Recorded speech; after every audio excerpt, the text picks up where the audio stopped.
hoy vamos a continuar el tema que hemos titulado Una fe más preciosa que el oro.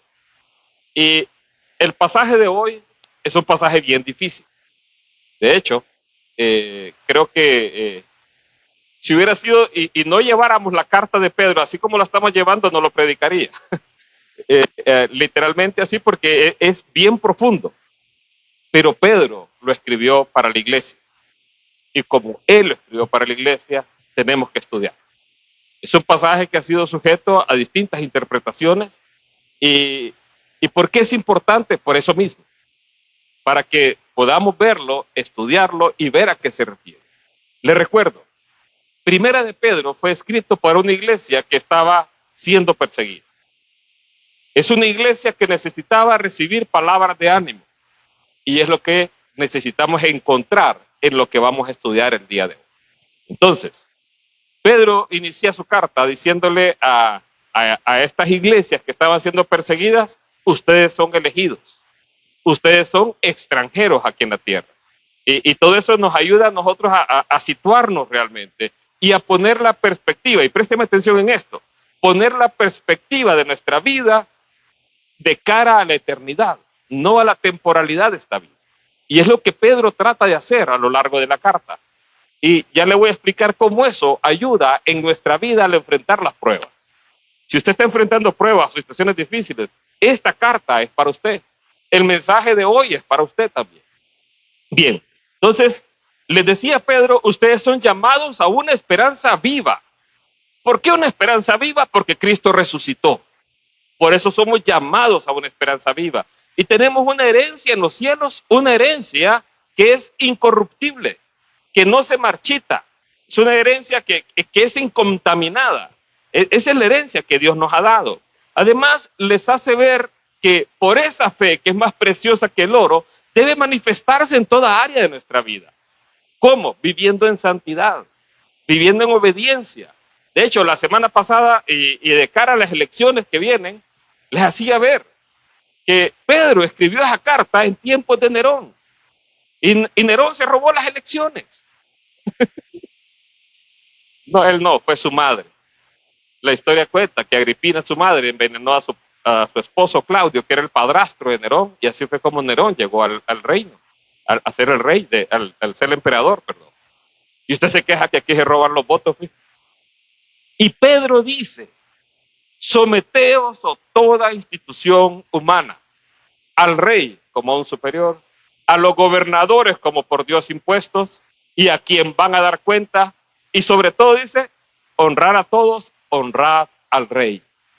Así que, si a usted le preocupa quién va a ganar las próximas elecciones, mire el mensaje de la semana pasada, ahí se le va a quitar toda duda y toda preocupación.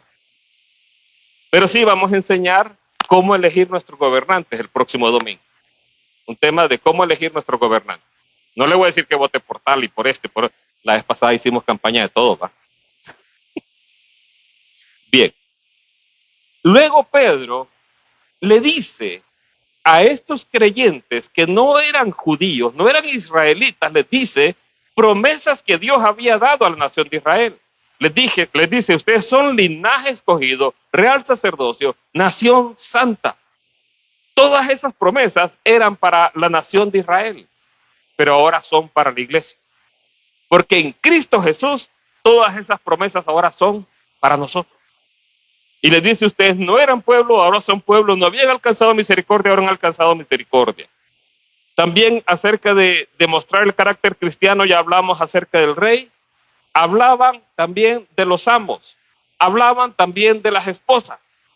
El versículo favorito del pastor Raúl. Sara llamaba a su esposo Señor. También aprender a maquillarse. Vimos cómo aprender a maquillarse, les enseñamos a las mujeres aquí. Y a los hombres a amar a sus esposas, a honrarlas como a vaso más frágil. Bien, hoy pues vamos a continuar este pasaje, este estudio, y hoy vamos a terminar Primera de Pedro. Nos va a quedar Segunda de Pedro pendiente. Y en resumen, Pedro lo que nos enseña es a tener un carácter como el de Cristo. Les decía, si usted recuerda a Pedro tenía un carácter explosivo. No era alguien que fácilmente se dejaba gobernar o someter. De hecho, usted ve cuando van a apresar a Jesús, él saca su espada. Pero ¿qué fue lo que cambió a Pedro? Fue el ejemplo de Cristo Jesús, quien cuando le injuriaban, él no devolvía injuria. Cuando lo maldecían, él no maldijo. Entonces, él vio ese ejemplo. Y el Evangelio es precioso cuando dice que cuando estaba así precisamente Jesús mira a Pedro. Cuando Pedro había negado ya 3 veces a Jesús. Ese carácter que es explosivo, ese carácter que es miedoso también, ese carácter con el poder de Dios puede ser cambiado. Cuando el poder de Dios habita en usted, usted tiene dominio propio. Usted tiene el poder de Dios actuando en su vida.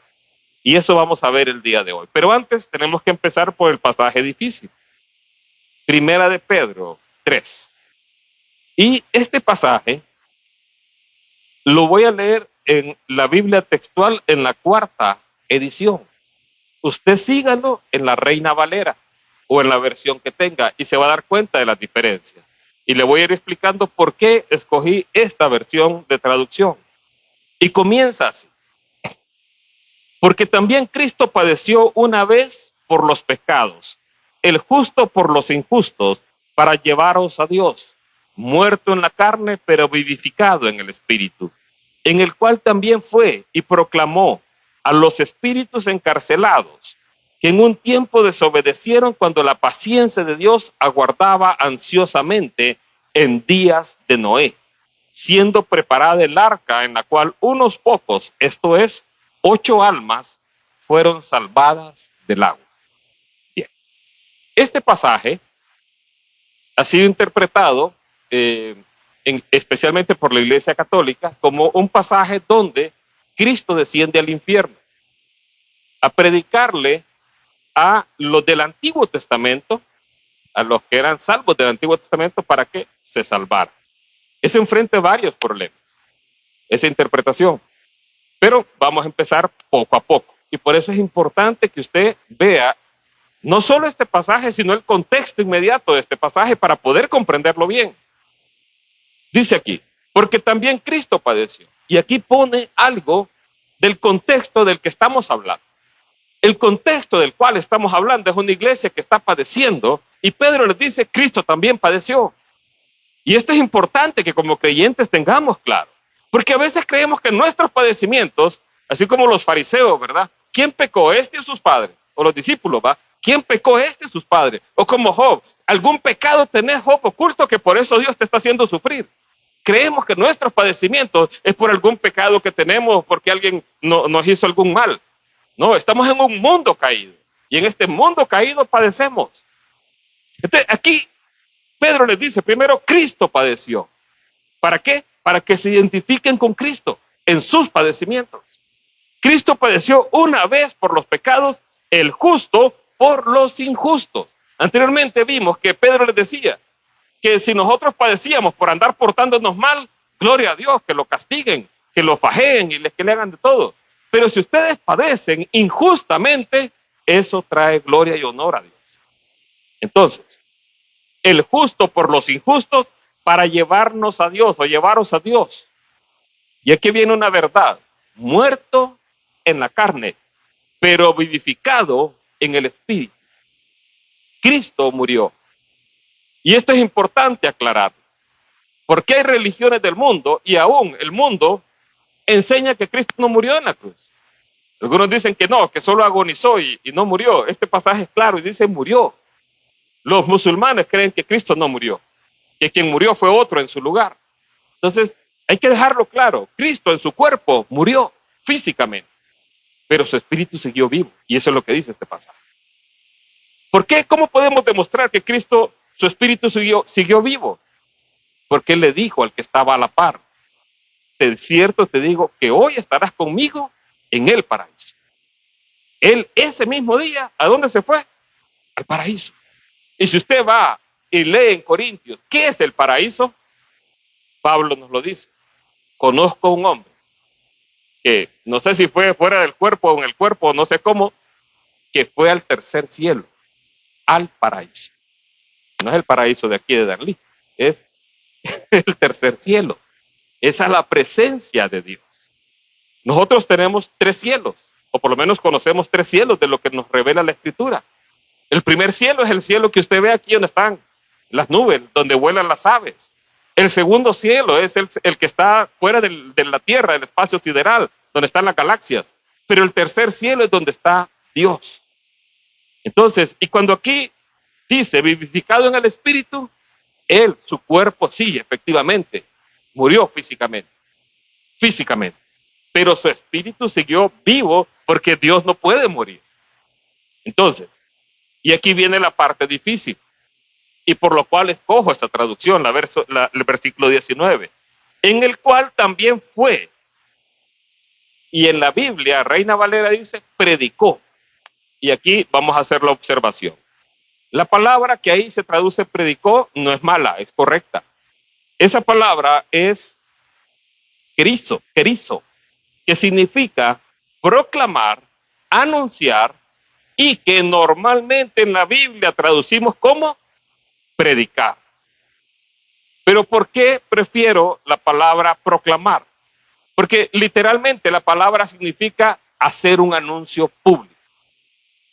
Cuando usted predica, ¿a quién le predica? A otros seres humanos. A otros seres humanos usted le predica, ¿para qué?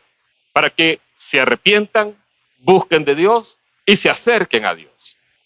El problema aquí está a quién se le está haciendo esto. ¿Es a seres humanos o no es a seres humanos? Dice acá, en el cual también fue y predicó, dice la Reina Valera, a los espíritus encarcelados. Y aquí viene el problema. ¿Quiénes son? Dice ahí que fueron los que en tiempo de Noé desobedecieron. Y sin duda en el tiempo de Noé hubo una gran desobediencia para con Dios. Pero cuando uno ve la Biblia en el Nuevo Testamento, la palabra espíritu que aparece aquí es la palabra neuma. Tiene varias aplicaciones. Al Espíritu Santo, al espíritu del ser humano, pero también se aplica a los ángeles. Una vez aparece aplicada a los ángeles, que son espíritus ministradores. Una vez. Pero normalmente se aplica a los espíritus inmundos.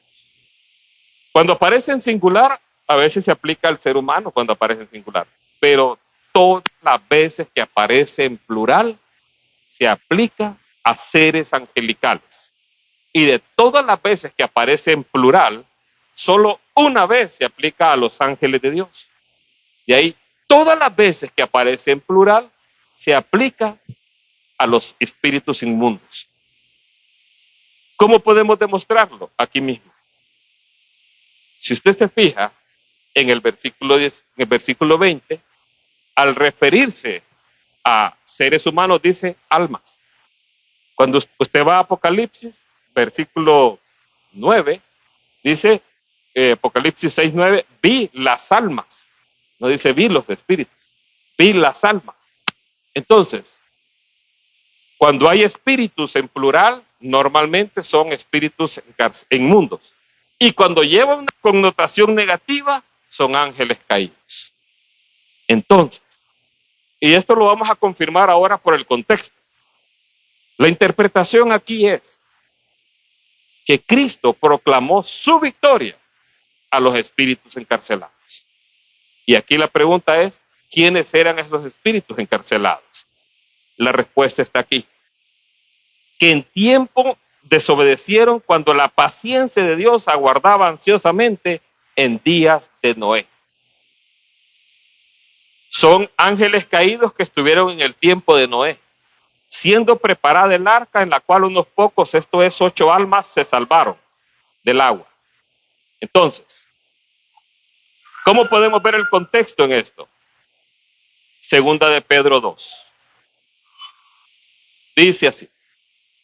Porque si Dios no perdonó a los ángeles que pecaron, sino que arrojándolos al tártaro, los entregó a cadenas de oscuridad reservadas hasta el juicio, y no perdonó al mundo antiguo, pero guardó a Noé, el octavo pregonero de justicia, trayendo un diluvio sobre un mundo de impíos.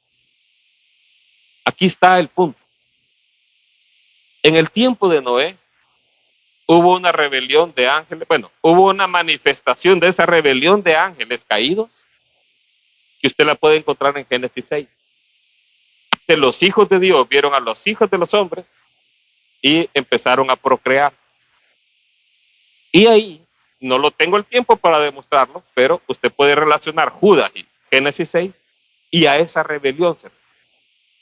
En el tiempo de Noé hubo una rebelión de ángeles y el pecado que esos ángeles cometieron fue tan grave que Dios los encerró en prisiones eternas. En la Reina Valera, aquí traduce tártaro, traduce infierno, pero la palabra correcta es tártaro. Y el tártaro es un concepto griego, así como el logos es un concepto griego, el tártaro es un concepto griego. Y Pedro lo aplica a este caso. ¿Por qué? Porque el tártaro tenía una aplicación muy particular en la mitología griega.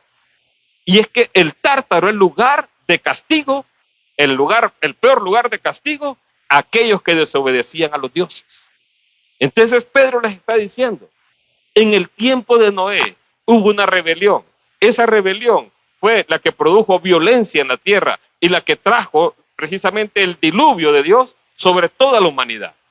Y esos ángeles que desobedecieron, su desobediencia fue tan grave que ameritaba mandarlos a prisiones eternas. Esos ángeles no van a salir libres nunca más, sino que están ahí encarcelados esperando el juicio eterno. Ellos simplemente van a salir de ahí a otro lugar. Por la forma en que entendemos, el tártaro está en el lugar del abismo. No sé si usted recuerda qué es el abismo. El abismo es el lugar de encierro de los demonios. ¿Se acuerda usted del endemoniado gadareno? No el endemoniado ganadero, sino el gadareno. ¿Qué dijo el endemoniado gadareno? Le dijo a Jesús, ¿vienes tú a castigarnos antes de tiempo? No nos eches al abismo. Él le dijo, no nos envías al abismo, porque el abismo es lugar de prisión de los demonios. Pero aún en el abismo ahí hay un lugar más profundo. El lugar más profundo es ese que Pedro aquí titula tártaro, para decir que ahí hay unos que nunca van a salir, hay otros que sí van a salir. ¿Cuándo van a salir? En la quinta trompeta, precisamente. Son liberados. Se abre el pozo del abismo, en la quinta trompeta de Apocalipsis. Se abre el pozo del abismo. Si usted se fija, va a haber una inundación otra vez de ángeles caídos en el mundo, que al final va a traer el juicio otra vez. Entonces, aquí habla de que estos ángeles caídos están ahí reservados para juicio. Le recomiendo leer la carta de Judas. Ahí en Judas aparece también esto mismo, y si usted lo relaciona con Génesis 6, todo cobra sentido. Pero entonces, volviendo al pasaje que estamos, lo que está diciendo Pedro es, Cristo padeció, Cristo sufrió, el justo por los injustos, para llevarnos a Dios. Y aquí relaciona este hecho de los ángeles caídos y en segunda de Pedro lo relaciona, ¿sabe con quiénes? Con los falsos maestros. El castigo para estos ángeles que fueron echados al peor lugar del infierno es el mismo que van a tener los falsos maestros. Todo falso maestro que usted ve hoy enseñando tiene este mismo castigo. Para que nos demos cuenta de la gravedad de lo que es enseñar falsas enseñanzas. La gravedad para Dios es tan grande que si no los perdonó a estos ángeles, no los va a perdonar tampoco a ellos. Sino que los lugares más profundos de la oscuridad están destinadas para ellos. Entonces, eso está enseñando aquí. Pero, ¿y entonces a qué se refiere el pasaje? El pasaje se refiere a que Cristo, que estuvo ahí en la cruz, Él, ahí en la cruz, mire cómo ha sido Satanás, intentó precisamente evitar el nacimiento de Cristo en primer lugar. Intentó destruir a la nación judía por medio del cual el Salvador iba a venir al mundo. Cuando nace Jesús, intenta matar por medio de Herodes a todos los nacidos en esa época para que él muriera Por eso es que tenemos el Día de los Inocentes. No sé si usted sabía eso. El Día de los Inocentes recuerda esa matanza que hubo de niños cuando nació Jesús. Recuerda ese momento. Entonces, vino Herodes y quiso acabar con la vida del Mesías. No pudo hacerlo. Entonces, ¿qué quiso hacer? Lo tentó para que desobedeciera a Dios. No pudo hacerlo. ¿Qué hizo entonces Satanás? Se introdujo en Judas para traicionarlo y para llevarlo a la cruz. Y vino y lo juzgaron injustamente. Y cuando creyeron que tenían la victoria, fue su mayor derrota. Colosenses 2:13. Y a vosotros, estando muertos en pecados y en la incircuncisión de vuestra carne, os dio vida juntamente con él, perdonándoos todos los pecados, anulando el acta de los decretos que había contra nosotros, que nos era contraria, quitándola de en medio y clavándola en la cruz. Y despojando a los principados y a las potestades, los exhibió públicamente, triunfando sobre ellos en la cruz. Entonces, lo que está diciendo el pasaje de 1 de Pedro 3:19 es que Cristo proclamó su victoria aún sobre aquellos ángeles caídos. ¿Por qué sobre aquellos ángeles caídos? Porque ellos llevaron a la humanidad a una gran violencia para rebelarse contra Dios, para evitar el cumplimiento de la promesa del Hijo de Dios, el cumplimiento de la promesa del nacimiento del Hijo de Dios. Pero no contaban con que el Hijo de Dios se iba a levantar de la tumba. Y ahí fue donde la profecía de la serpiente iba a herir el calcañar, pero Cristo le iba a aplastar la cabeza. Entonces ahí en la cruz, Cristo Jesús exhibió a los principados y potestades. Quiero que entienda algo. Esta frase que está ahí es una frase propia de aquella época. Es una frase donde el rey que obtenía victoria sobre otros ejércitos, lo que hacía ese rey que obtenía la victoria, hacía desfilar a todos los vencidos, ahí de manera desnuda, los hacía desfilar frente a todo el mundo. Eso fue lo que Cristo hizo. Los exhibió públicamente cuando él venció en la cruz. Entonces, ¿por qué dice todo esto? Porque así como Cristo venció, nosotros tenemos esa victoria. No por nuestros méritos, sino por los méritos de Cristo. Y esa victoria está garantizada para usted y para mí, porque Él ya la venció. Él en esa cruz proclamó la victoria del Hijo de Dios. Y abrió un camino vivo y nuevo para nosotros. Mire, el sumo sacerdote era el único que podía entrar al lugar santísimo donde estaba la presencia de Dios. Era el único que podía entrar ahí una vez al año. Y no podía entrar así nomás. Había que sacrificar un animal para que él entrara. Una vez al año. Cuando Cristo dice, consumado es. El velo ese que dividía el lugar santísimo fue abierto, fue roto. Es decir, ahora todo mundo puede acercarse a la presencia de Dios. Y puede acercarse en cualquier momento. Y no tiene que matar a ningún animal, porque el Hijo de Dios pagó de una vez por todas el pecado nuestro. Así que todos nosotros podemos acercarnos. Es un regalo gratuito, es un regalo para todo el mundo. Entonces, Él los exhibió ahí. Bien. Entonces continúa Pedro y dice,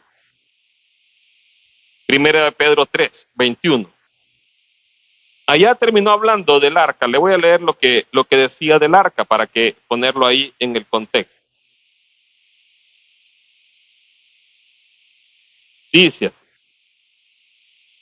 siendo preparada el arca, en la cual unos pocos, esto es, 8 almas, fueron salvadas del agua, la cual también ahora os salva. El arca ahora nos salva, como símbolo de un bautismo, que no consiste en quitar la inmundicia de la carne, sino como respuesta de una buena conciencia a Dios mediante la resurrección de Cristo, de Jesucristo, quien habiendo ascendido al cielo está a la diestra de Dios, habiéndose sometido ángeles, autoridades y potestades. Bien, entonces dice así: que el arca en aquel tiempo salvó a 8 almas, 8 personas, y que ahora también nos salva. ¿Y a qué se refiere? Es un símbolo. ¿Un símbolo de qué? De un bautismo, que no consiste en quitar la inmundicia de la carne. Si usted ve el arca en aquel tiempo, uno puede confundir este bautismo. ¿Por qué? Porque dice, allá había un arca y había agua. Está hablando del bautismo en agua. No, no es el bautismo en agua. Está hablando de un bautismo que no consiste en quitar la inmundicia de la carne. O sea, no es un bautismo externo, sino uno que es una respuesta de una conciencia a Dios, de una buena conciencia a Dios mediante la resurrección de Jesucristo. ¿De qué bautismo está hablando? Dice que por un solo bautismo todos fuimos bautizados. Por un solo espíritu, perdón, todos fuimos bautizados para formar parte del cuerpo de Cristo. El único bautismo que hace eso, que hace posible eso, es el bautismo del Espíritu Santo. Es el bautismo en Dios. Y ese bautismo no es exterior. Pastor, ¿usted está hablando de hablar en lenguas y de caerse al piso? No. Ese no es el bautismo del Espíritu Santo. Aunque vengo de una corriente pentecostal, he entendido que no es ese el bautismo del Espíritu Santo. El bautismo en el Espíritu Santo es el nuevo nacimiento en su vida. Porque cuando dice en 1 Corintios 12 que por un solo espíritu fuimos todos bautizados, me hace ver que todo creyente bautizado en el Espíritu Santo. Todo. Desde el momento que usted cree en Jesús y nace de nuevo. Entonces, aquí está hablando de un bautismo que no consiste externamente, que no quita la inmundicia externa, sino uno, y vea cómo nace este bautismo, que viene como respuesta de una buena conciencia mediante la resurrección, de una buena conciencia a Dios mediante la resurrección de Jesucristo. ¿Cómo usted nace de nuevo? ¿Sabe cómo nace de nuevo? Primero hay un arrepentimiento en su vida, de que ha ofendido a Dios. Y arrepentimiento viene de una palabra que dice metanoia, que significa un cambio de mente. Un cambio de mente, un cambio en su mente, un cambio en su corazón, en cuanto a Dios, en cuanto a su actitud de Dios. No sé cómo fue su experiencia, mi experiencia fue que yo me vi precisamente ante Dios como un ser culpable. Mire, no anduve en parrandas, no tuve novias. La única que me persiguió fue Susa. Ya lo he narrado, ya hasta lágrimas me salen. No, no bebí, no fumé, no bailé pegado tampoco. Sí, no bailé pegado. No me gustaba bailar. Pero cuando escuché la palabra de Dios, era motahuesos. Nadie es perfecto, o sea, algún pecado había que tener. Ya me la puedes quitar, ya. Bien. ¿Saben que el diablo es olimpista? Anda como león rugiente, buscando a quién. Bien, perdón, no me distrae. Le decía, no sé cómo fue su experiencia, pero mi experiencia fue que yo me vi delante de Dios como un hombre pecador. Un hombre que estaba alejado de Dios. O sea, nada de lo que yo tenía valía. Y entonces fue donde pude acercarme a Dios, decirle, Señor, perdón. Quiero que tú me perdones. Quiero que tú me salves. Este nuevo nacimiento empieza así. Un cambio en su interior, en su mente, para con Dios.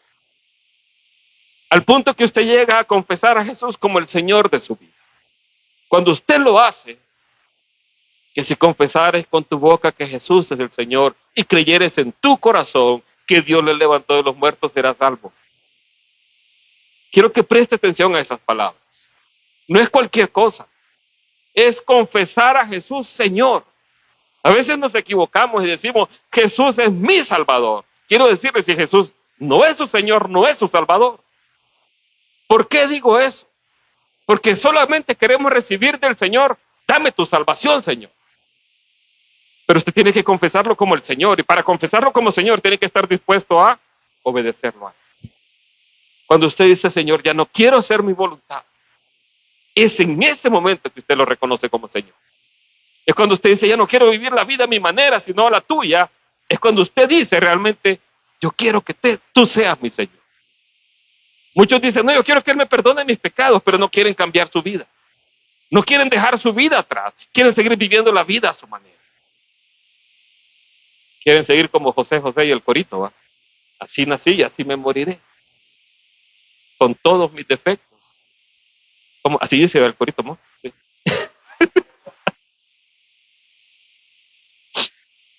Entonces, este bautismo que nos salva es un bautismo como respuesta a una conciencia, una buena conciencia a Dios mediante la resurrección de Jesucristo, quien habiendo ascendido al cielo está a la diestra de Dios, habiéndosele sometido ángeles, autoridades y potestades. Él dijo, todo dominio me es dado en el cielo y en la tierra. Así que vayan y prediquen mi palabra. Vayan y prediquen mis buenas nuevas. Entonces, hoy el Señor está a la diestra de Dios. La diestra significa el lugar de poder. Él está a la diestra del Señor. ¿Y sabe qué es lo maravilloso? Que el día y noche está intercediendo por usted y por mí. Él está ahí delante de Dios intercediendo por usted. Está enfrentando pruebas, ¿sabe? Él está intercediendo por usted. ¿Cómo podemos demostrar eso, pastor? Cuando estuvo Pedro a punto de fallar, dijo, yo he rogado por ti que tu fe no falte. Él ruega por usted. En las pruebas, en las luchas, usted no está solo. Está Jesús allá en el cielo rogando por su vida. Bien, entonces, y aquí dice que todo fue sometido bajo sus pies. Por eso usted es más que vencedor. Por eso cuando usted está con el Espíritu Santo en su vida, no hay demonio que pueda entrar, hermano. No crea eso, si se le han dicho eso, está mal. No hay un demonio que pueda hacerle daño a usted. ¿Por qué? Porque donde está el Espíritu de Dios, ahí hay libertad. Entonces, y por eso cuando usted ora en el nombre de Jesús, las tinieblas huyen. Porque el poder de Dios mora en usted. Sigamos leyendo. Primera de Pedro 4. Esta parte es la que no nos gusta, ¿verdad? Puesto que el Mesías padeció en la carne, vosotros también armados con el mismo pensamiento. ¿Qué le parece? Puesto que el Mesías padeció en la carne, ármese usted de ese pensamiento. ¿Qué quiere decir? Que nosotros también podemos padecer. Nosotros también podemos sufrir. Nosotros también podemos enfrentar pruebas. Si alguien le dijo, venga al Evangelio, que todos sus problemas van a quedar resueltos, lo estafaron, hermano. No. Ve aquí. Puesto que el Mesías padeció en la carne, vosotros también armados con el mismo pensamiento. Jesús mismo lo dijo. El discípulo no es mayor que su Señor. Si me han perseguido a mí, os perseguirán a ustedes. No sé si alguno ha enfrentado problemas por ser cristiano. Yo varias veces he enfrentado problemas por ser cristiano, especialmente en las empresas. Por ser cristiano y decir no, he tenido que enfrentar problemas. O amigos también. Les contaba esa pasada el viernes. A veces por ser cristiano y no ayudar a otro a darle chepia, ni modo, pues, así es la vida. O sea, no es que uno sea mala gente, sino que lo que es correcto es correcto. Lo que es incorrecto es incorrecto. Y además, usted no vive para agradar a los hombres. Usted vive para agradar a Dios. Y si usted cree que nadie lo mira, Él todo lo sabe. Entonces dice acá, armados de ese pensamiento, el que padeció en la carne terminó con el pecado para no vivir ya el tiempo restante en la carne, en las pasiones de los hombres, sino en la voluntad de Dios. Lo que está llamando aquí el apóstol Pedro es, Cristo padeció y ustedes ármense de ese pensamiento. Y como armados de ese pensamiento, entiendan que el tiempo que resta de su vida ya no vivan agradando a la carne, sino vivan haciendo la voluntad de Dios. En todo lo que usted haga, busque hacer la voluntad de Dios. Mire, tener éxito en la vida, ¿sabe qué significa? Saber cuál es la voluntad de Dios para su vida y seguir. Ese es el éxito. Ante el mundo, los apóstoles no tuvieron éxito ante el mundo, porque murieron crucificados o decapitados o pobres. Todo lo perdieron, pero ante los ojos de Dios, ellos realmente fueron exitosos. Ellos, Pablo dijo, he terminado la carrera, ¿cómo dice? He peleado la buena batalla, he acabado la fe, he acabado la fe, he acabado la carrera, he guardado la fe. Ya estoy como Susan, ya. Como Mel. Jehová es mi pastor, como es, en lugares de delicados pastos nada me faltará. Ay, Dios. Bien. Campañas políticas, hermanos. Bien. Entonces, el apóstol Pedro dice, y vea cómo lo dice, usted tiene que hacer la voluntad de Dios, aunque eso implique padecer. Eso es lo que está diciendo. Puesto que el Mesías padeció en la carne, ¿y sabe por qué él padeció en la carne? Porque él dijo, yo no vengo a hacer mi voluntad, sino la tuya. Usted lo recuerda, en Getsemaní, él oró, Padre, no se haga mi voluntad, sino la tuya. El que padeció en la carne terminó con el pecado. Haciendo la voluntad de Dios, él terminó con el pecado. Entonces el llamado de Pedro es, así como ustedes antes servían, no leo toda la carta, pero usted lo puede leer, así como ustedes, sus miembros, servían antes al pecado, ahora en lo que resta de sus vidas, hagan la voluntad de Dios, aunque eso implique padecer como creyentes. Eso es lo que está diciendo. Sigamos leyendo, esta parte es bien interesante. Verso 8. Teniendo ante todo ferviente y constante amor entre vosotros, porque el amor cubre multitud de pecados. Sed hospitalarios los unos para con los otros sin murmuración. Cada uno según el don que recibió, ministrelo a los otros como buenos administradores de la multiforme gracia de Dios. Déjenme ver. 12. Ok. Mire. Ok. Aquí ya Pedro había dicho que teníamos que mostrar entrañable amor. Aquí vuelve a recordarlo, pero da dos ejemplos para mostrar amor. Uno es, hospedémonos unos a otros. Seamos hospitalarios. Pero no solo sea hospitalario, hermano. No murmure. Eso es lo que está diciendo. Porque a veces podemos ser hospitalarios. Ay, ya vino este hermano. ¿No? Y yo que quería ver el Señor de los cielos, ¿va a pasar?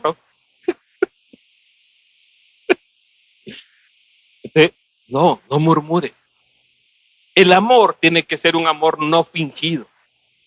Si el Espíritu de Dios ha venido a morar en su corazón, créame que el amor va a fluir, porque su primer fruto es el amor.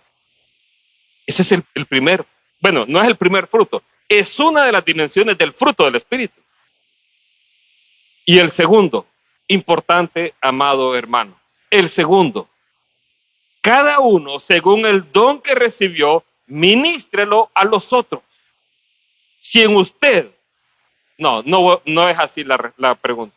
En usted hay un don, eso mínimo dice la Escritura. Ese don que usted tiene que ministrar a los demás, servir a los demás con ese don.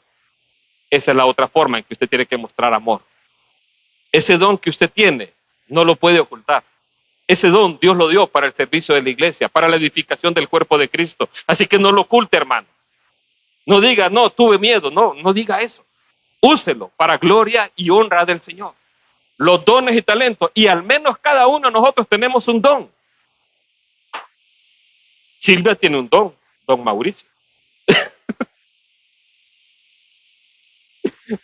No, todo mundo tiene un don, un regalo de Dios para ministrar a los demás. ¿Sabe dónde aprendí yo a servir a Dios? Precisamente con los niños. Ahí empecé a servir a Dios. A los niños les hablaba del Señor. Ahí aprendí mucho de la Biblia. Porque primero tenía que estudiar yo las historias bíblicas para luego explicárselas a los niños. Ahí aprendí del Señor mucho. Cada don, Dios, póngalo en uso. ¿Sabe? A veces Dios pone sueños grandes en la vida de las personas. Y a veces uno cree que esos sueños uno va a pasar de ahí al sueño de un solo. No. Sobre poco has sido fiel, sobre mucho te pone. Ese don empiece a usarlo donde Dios le da la oportunidad. Úselo ahí. Esa es una manera de mostrar amor. El ministrar acá es servir. Es servir así como Cristo nos sirvió a nosotros también. Por si no había quedado claro, el apóstol Pedro continúa diciendo en el verso 12, amados, no os sorprendáis por el fuego que os ha sobrevenido, que os sucede como para prueba, como si algo extraño os aconteciera. Más bien regocijaos por cuanto sois participantes de los padecimientos del Mesías, para que también en la revelación de su gloria os regocijéis con gozo inefable. Entonces, el apóstol Pedro vuelve a recordar. No se sorprenda, amado hermano, si usted viene una prueba sobre su vida. No se sorprenda. Y más importante para mí es, no crea que hay una maldición sobre su vida, o que es un castigo divino, tampoco. A veces pasamos pruebas, ¿y sabe para qué pasamos pruebas? Para ayudar a otros. Eso he aprendido. Que varias de las pruebas que me he tocado enfrentar en la vida me han servido para poder comprender mejor a otros. Para que cuando alguien lo encuentre en un problema por el cual yo pasé, yo pueda entenderlo y me pueda identificar con esa persona. Y así poder ayudar a esos. Entonces, aquí dice, no se sorprendan por el fuego que os ha sobrevenido, que os sucede para prueba, como si algo extraño os aconteciera. Creemos que venir una prueba, Dios no me quiere, no se trata de eso. Más bien dice, regocíjense. Yo sé que esto es bien difícil. Regocijarse en medio de una prueba es de lo más difícil. Cuando hemos hablado y que les he contado que falleció cuando perdimos al bebé, difícil regocijarse en una situación así. Es difícil. O cuando perdemos un ser querido, es difícil. Muy difícil. Pero cuando lo ponemos en la perspectiva de toda la eternidad, tenemos que entender que, digamos, cuando falleció mi madre, Dios, tú tienes a ella en un mejor lugar. Cuando falleció mi sobrina, fue muy difícil. Y digo, Dios, tú la tienes en un mejor lugar también. Ese es el consuelo que podemos encontrar. Nosotros no nos entristecemos como los que no tienen esperanza. Sí nos entristecemos, pero tenemos una esperanza. Y es que Cristo Jesús murió y dio su vida para que nosotros podamos tener esa herencia allá en los cielos. Mire, las armas de nuestra milicia no son carnales, son poderosas en Dios. ¿Cuáles son esas armas? Hace tiempo lo predicamos. Su palabra es una de ellas. La palabra de Dios produce fe en su vida. Cuando usted ve la palabra de Dios, usted encuentra fe. Es como que tuviera al maestro sentado junto a usted, enseñándole a usted mismo. La otra, la oración. Velad en todo tiempo. De hecho, Pedro lo repite. Y si usted lo ve en la palabra, ahí en la primera de Pedro, va a encontrarlo varias veces. Y él lo dice por experiencia propia, porque él, en lugar de velar y orar, estaba durmiendo. Estaba durmiendo 3 veces. Y 3 veces Jesús vino y le dijo, están durmiendo ustedes. Y cayó en tentación. Entonces, la oración, pero sobre todo su Espíritu Santo. Su Espíritu Santo es poderoso. Es poderoso en su vida. Y él derriba argumentos y toda altivez en nuestra vida. Termino con esto. No, todavía no termino. Sed sobrios y velad. Sed sobrios y velad. Sed sobrio, la palabra significa dominio propio. Tengan dominio propio y velen. Porque vuestro adversario, el diablo, como león rugiente, anda alrededor. Ahí está.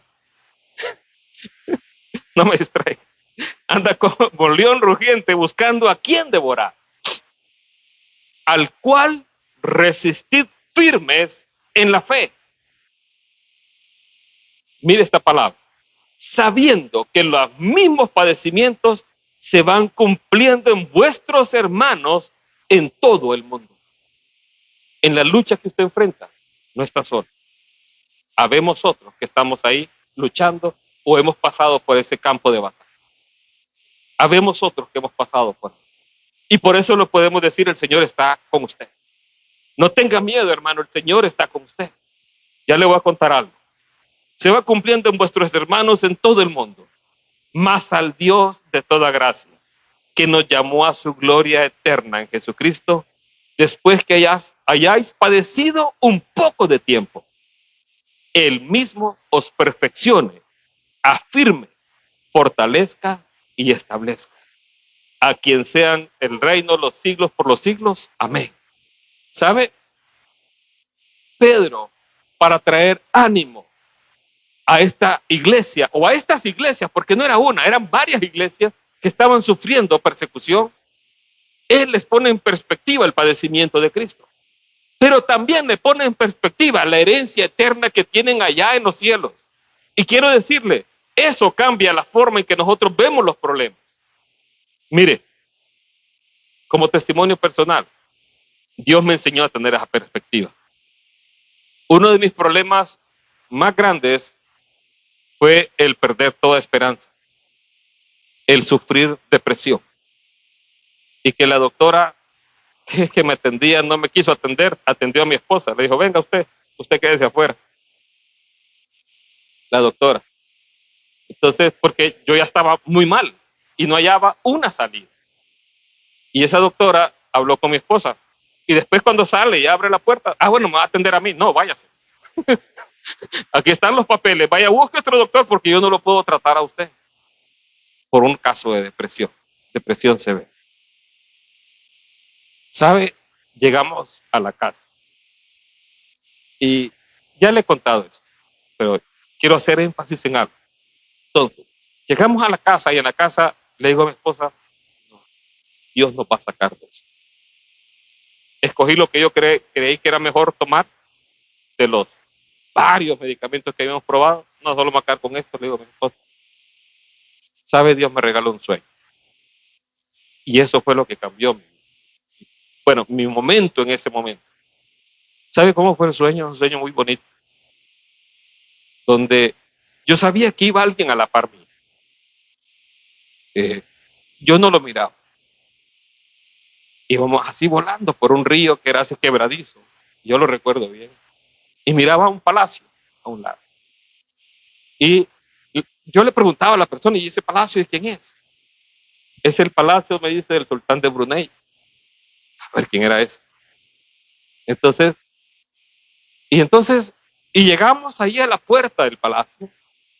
Y era así como un lugar, así como esa zona ahí de Filipinas y ese lugar así. Y el portón se abre, ¿verdad? Y yo miro ahí animales jugando con niños. Yo sabía que era el cielo. Y entonces, y hasta ahí llega la visión. Entonces yo quedé impactado con eso. ¿Qué significa este sueño? Y cuando digo, voy a ir a buscar si este tipo existe. Y sí existe. El sultán de Brunei existe. Su palacio existe. Y su palacio está a través de un río así quebradizo. Y ahí donde todo empieza a cambiar cuando leo acerca del palacio.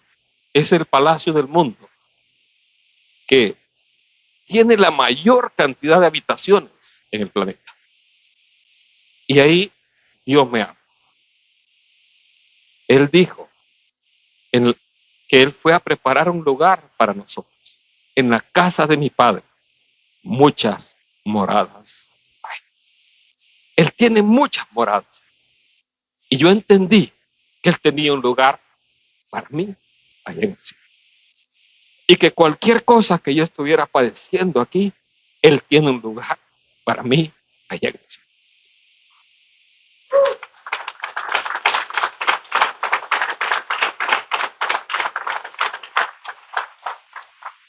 Eso es lo que Pedro les está diciendo. Amado hermano, usted tiene una herencia, dice Pedro, inmarcesible, o sea que no se marchita, incontaminada, no se puede contaminar, incorruptible en el cielo. Usted fue llamado a una esperanza viva y es viva porque Cristo Jesús vive y reina hoy. Usted fue llamado a esa promesa. El Señor tiene esa promesa para usted, para su vida, para su familia. Ahí usted quiero que cierre sus ojos, incline sus rostros.